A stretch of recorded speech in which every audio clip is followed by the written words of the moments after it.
Assalamualaikum warahmatullahi wabarakatuh. Selamat pagi dan salam sejahtera untuk kita semua. Perkenalkan, saya Rizky Amartani, Sarjana Sains Terapan Magister Kesehatan dengan NIDN 1101028802. Pada saat ini, saya bekerja di Stikes Kampus Ria Sintang dan berstatus sebagai dosen tetap pada program studi D3 Kebidanan. Izinkan pada kesempatan kali ini saya memaparkan terkait pernyataan diri dosen dalam unjuk kerja Tridharma Perguruan Tinggi PDD UKTPT bidang pengajaran. Hal ini merupakan salah satu syarat untuk dapat mengikuti sertifikasi dosen tahun 2023. Dalam mengajar, saya menggunakan 3 komponen, yaitu DIA, yaitu delivery, interaction, dan assessment. Pada delivery di sini terdiri dari deskripsi mata kuliah, capaian pembelajaran itu sudah termasuk CPL dan CPMK, materi pembelajaran, dan metode pembelajaran. Pada komponen I, ini terdiri dari strategi pembelajaran interaktif antara dosen dan mahasiswa. Kemudian pada komponen E itu terdiri dari sistem penilaian mata kuliah. Pada hal ini saya mengampu salah satu mata kuliah yaitu kebidanan komunitas dan kemudian adanya proses pembelajaran tatap muka.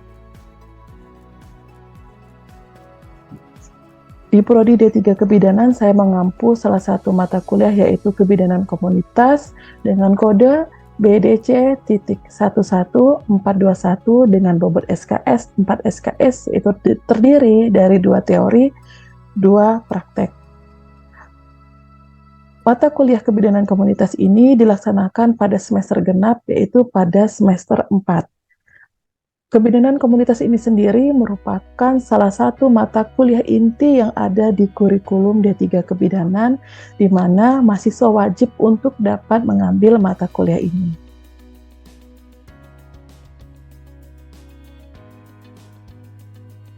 Mata kuliah kebidanan komunitas ini sendiri membahas terkait konsep kebidanan komunitas, konsep promosi kesehatan, kesehatan masyarakat, public health center, model dan prinsip promosi, penyiapan media promosi kesehatan, konsep pelayanan kesehatan ibu dan anak di masyarakat, program kesehatan yang terkait dalam meningkatkan status kesehatan ibu dan anak pada pelayanan ibu yang meliputi ibu hamil, bersalin, ibu nifas, ibu dengan komplikasi kebidanan, keluarga berencana, bayi baru lahir dengan komplikasi, bayi dan balita.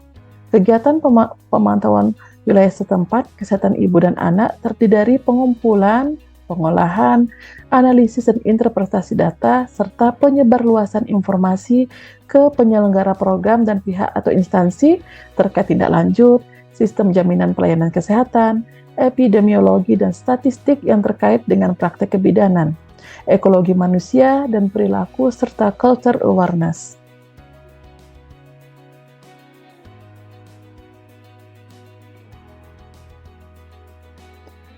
Capaian pembelajaran lulusan program studi ini dibebankan pada mata kuliah. Adapun capaian pembelajaran lulusan yang pertama adalah berkontribusi dalam peningkatan mutu kehidupan bermasyarakat, berbangsa, bernegara, dan kemajuan peradaban berdasarkan Pancasila. Yang kedua, menghargai keanekaragaman budaya, pandangan, agama, dan kepercayaan serta pendapat atau temuan orisinil orang lain. Yang ketiga, bekerja sama dan memiliki kepekaan sosial serta kepedulian terhadap masyarakat dan lingkungan. Yang keempat, mampu bekerja sama, berkomunikasi, dan berinovatif dalam pekerjaannya. Yang kelima, mampu melakukan proses evaluasi diri terhadap kelompok kerja yang berada di bawah tanggung jawabnya dan mengelola pengembangan kompetensi kerja secara mandiri.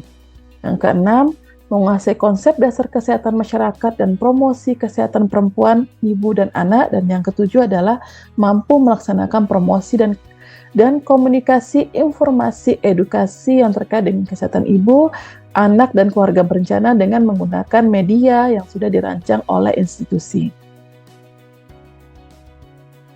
Untuk capaian pembelajaran mata kuliah atau CPMK, yang pertama adalah mahasiswa mampu menjelaskan konsep kebidanan komunitas, Yang kedua, mahasiswa mampu menjelaskan konsep promosi kesehatan masyarakat dan public health center. Yang ketiga, mahasiswa mampu menyusun model dan prinsip promosi penyiapan media promosi kesehatan. Dan yang keempat, mahasiswa mampu menjelaskan konsep pelayanan kesehatan ibu dan anak di masyarakat. Yang kelima, mahasiswa mampu merumuskan program kesehatan yang terkait dalam meningkatkan status KIA. Yang keenam, mahasiswa mampu menjelaskan sistem jaminan pelayanan kesehatan.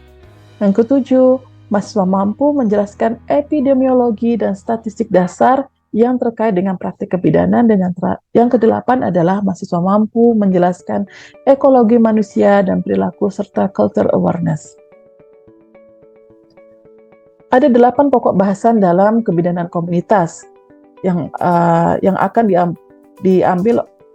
dipelajari oleh mahasiswa.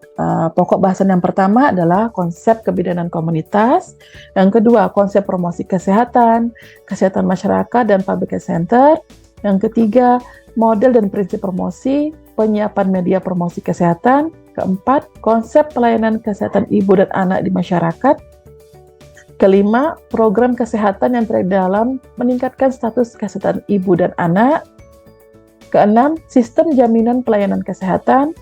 Ketujuh, epidemiologi dan statistik dasar yang terkait dengan praktik kebidanan. Yang kedelapan, ekologi manusia dan perilaku serta culture awareness. Dalam mengampu mata kuliah kebidanan komunitas, saya menggunakan 2 sumber utama sebagai pembuatan materi saya. Kemudian ada beberapa textbook sebagai pendukung, dan juga di sini saya memasukkan beberapa jurnal terkait dengan kebidanan komunitas. Dalam metode pembelajaran, saya menggunakan metode simulasi, tutorial, smart group discussion, problem-based learning. Penyampaian materi dalam 16 pertemuan itu sudah termasuk dengan UTS dan UAS sesuai dengan rancangan pembelajaran. Ceramah dan tutorial saya lakukan secara tatap muka di kelas, dan belajar mandiri atau asinkron ini dapat diakses melalui e-learning, siakatsitikara.ac.id, dan Google Form. Interaction atau strategi pembelajaran interaktif, di sini saya mencoba mengajak mahasiswa untuk berdiskusi dengan memaparkan beberapa studi kasus yang ada, dengan agar kelas dapat menjadi lebih menarik, dan saya meyakini bahwa mahasiswa memiliki pemikiran-pemikiran yang positif yang nantinya bisa kita kembangkan melalui diskusi. Forum diskusi asinkron di luar dari jam perkuliahan juga saya fasilitasi melalui media WhatsApp Group. Hal ini biasanya saya gunakan sebagai untuk koordinasi kelompok, follow up materi, dan tanya jawab di luar dari jam perkuliahan. Untuk asesmen, di sini saya menggunakan kehadiran 5%, afektif 5%, penugasan 10%, praktek 10%, ujian tengah semester 30%, ujian akhir semester 40%. Adapun kriteria yang saya gunakan di sini ada bobot A, B, C, dan E. Untuk A, mahasiswa harus bisa mendapat nilai minimal 80 dan maksimal adalah 100. Untuk nilai B atau bobot B itu mahasiswa harus dapat mencapai nilai minimal 68 sampai 79, dan untuk bobot C itu mahasiswa harus dapat nilai minimal 56 sampai 67 untuk rentang nilainya ya. Dan untuk D itu minimal 45 sampai 55, dan E itu jika minimal nilai mereka peroleh itu 44 atau sampai ke 0. Jadi kalau 0 mereka akan memperoleh nilai E. Untuk penilaian sendiri saya bersifat objektif, sehingga di sini saya menggunakan rubrik penilaian. Di sini pun saya menyiapkan 3 rubrik penilaian, yaitu rubrik penilaian resume, rubrik penilaian tugas kelompok, dan rubrik penilaian afektif. Nah, untuk penilaiannya sendiri di sini ada 4 kategori, yaitu kurang, cukup, baik, dan sangat baik.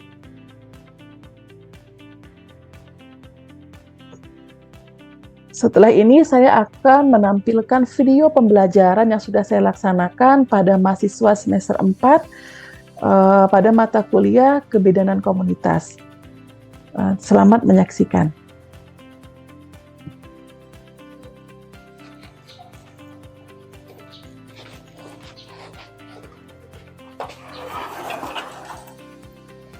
Oke.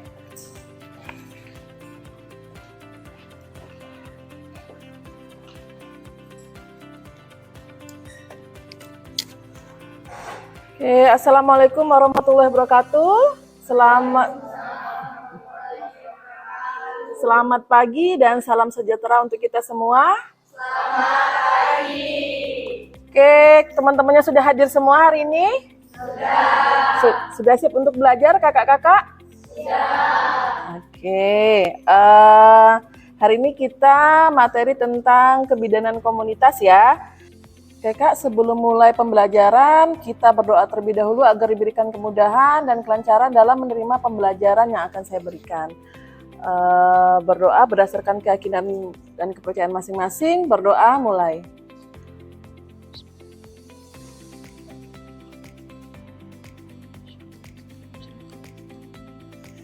Berdoa selesai. Oke, saya akan mengabsen terlebih dahulu. Maya, ada Maya? Oke, Medina Winanda Putri. Ya. Mia Sari, Mila Heselpi, Nadia Graciela, Nanda, Nia Sari, Nidia, Nur Juniana, Nurul Kotimah, Putrisya Yuri Wulandari, Ria Agustina, Riti, hadir, Rosalia, Stefani, Susi Susanti, Tantri, Tesalonika. Oke, hadir semua ya Kak ya. Sebelum kita ke tema hari ini, saya ingin bertanya terlebih dahulu. Ini kan pertemuan kita yang ke-9 ya Kak ya. Saya mau nanya dulu, apakah masih ada yang ingat pertemuan kemarin? Kita membahas tentang apa?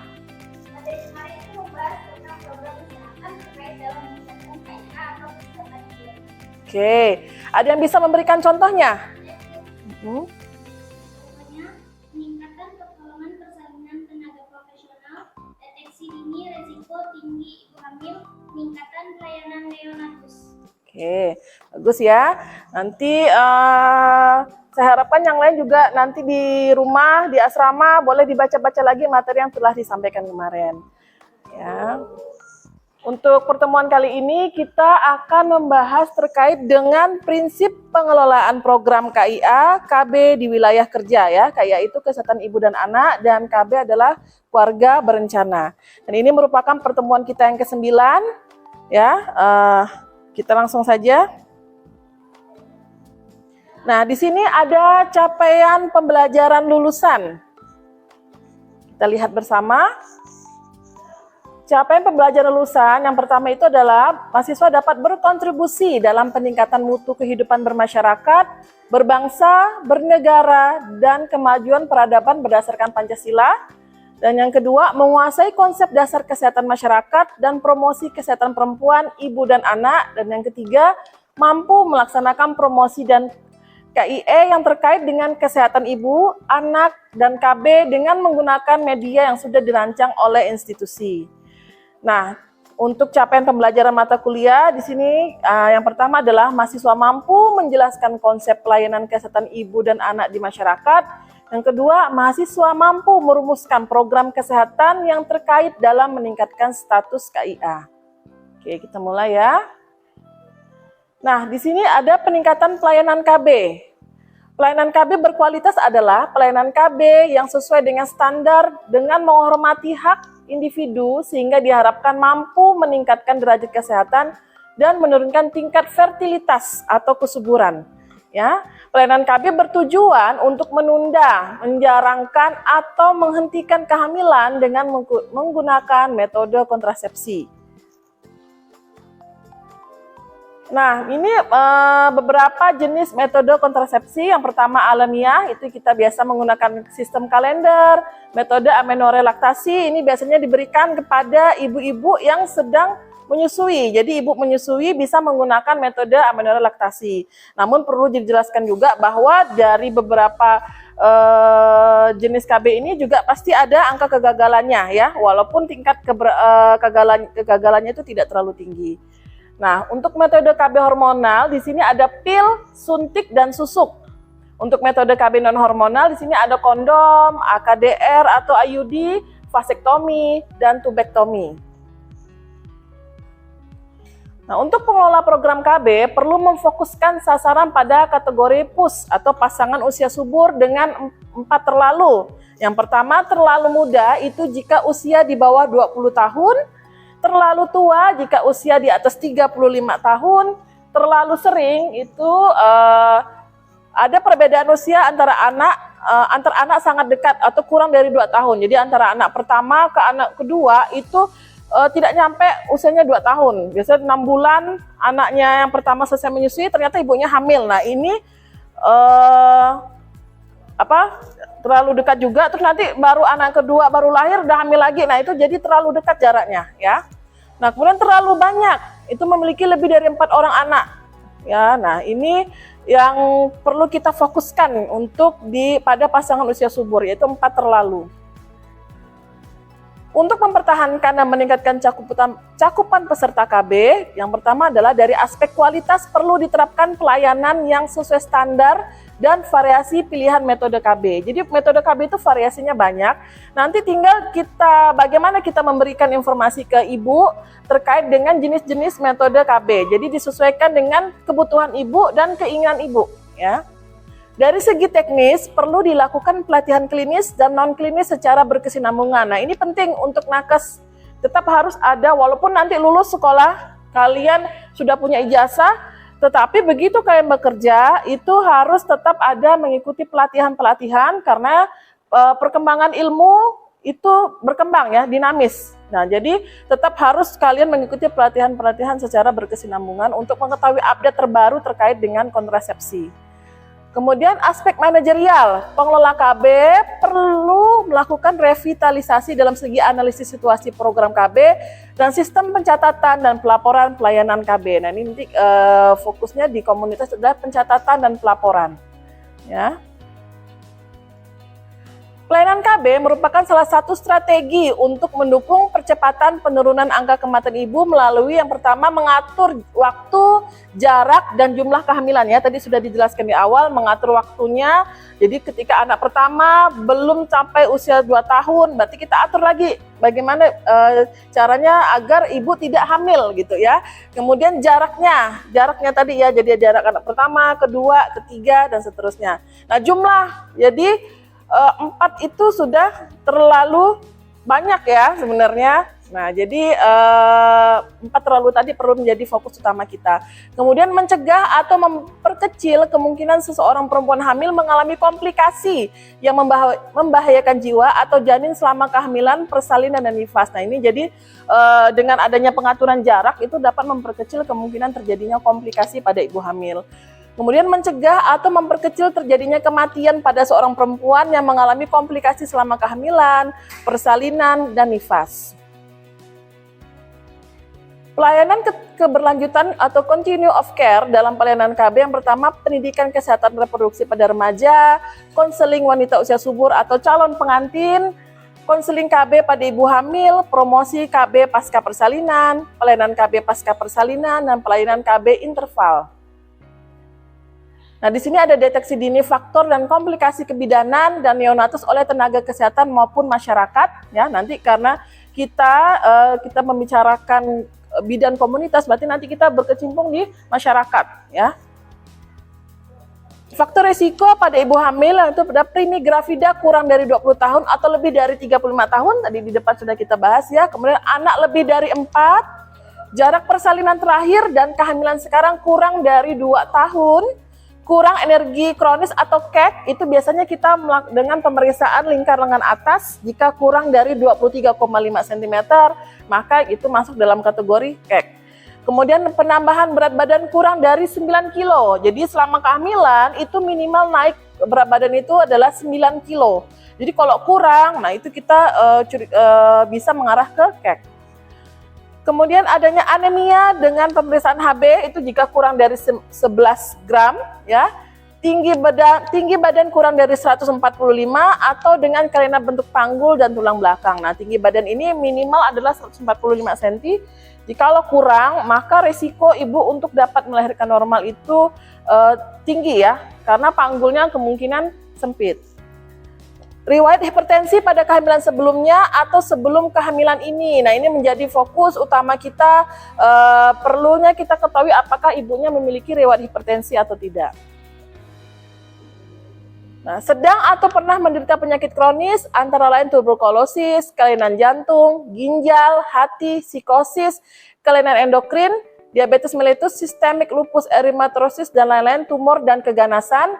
Kemudian riwayat kehamilan buruk, keguguran berulang, kehamilan ektopik terganggu, mola hidatidosa, ketuban pecah dini, bayi dengan cacat kongenital. Riwayat persalinan dengan komplikasi itu persalinan dengan seksio cesaria, ekstraksi vakum atau forceps.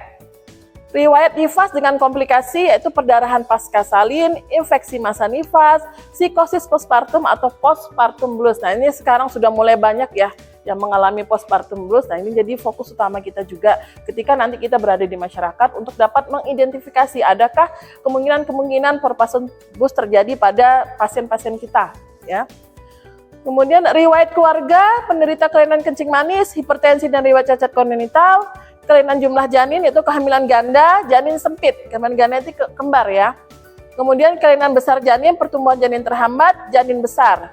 Kelainan letak dan posisi janin, lintang, sungsang, usia kehamilan lebih dari 32 minggu dan catatan penambahan berat badan ibu hamil normal adalah 9 sampai 12 kilo selama kehamilan. Jadi perlu kalian tahu nih ketika pasien datang dicek kenaikan berat badannya sudah berapa, dicocokkan dengan IMT.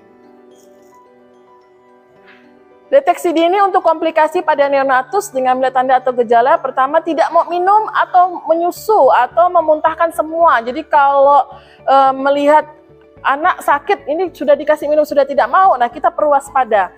Kemudian adakah riwayat kejang? Kemudian bergerak hanya jika dirangsang. Jadi kalau tidak dirangsang dia hanya tidur gitu ya. Jadi kalau itu sehariannya dia hanya tidur, nah itu kita perlu waspadai. Tidak ada bergerak jika hanya dirangsang. Kemudian suhu tubuh kurang sama dengan 35,5 derajat dan lebih dari dengan 37,5 derajat. Kemudian tarikan di dinding dada ke dalam yang sangat kuat atau merintih. Kemudian ada pusar kulit atau nanah banyak di mata, itu perlu diperhatikan. Pusarnya kemerahan keluar meluas ke dinding perut, jadi nanti perlu dilihat di daerah pusarnya. Kemudian mata cekung dan cubitan kulit perut kembali sangat lambat, jadi turgornya ya. Jadi ketika dicubit, kok normalnya begitu dicubit itu langsung kembali kulit kita. Tapi kalau dengan dehidrasi tinggi biasanya ketika dicubit itu kembali ke awalnya itu lambat ya. Kemudian timbul kuning dan atau tinja berwarna pucat. Nah, itu jadi waspada. BAB anak bayi kita dilihat ketika dia putih, pucat, nah itu kita perlu waspada.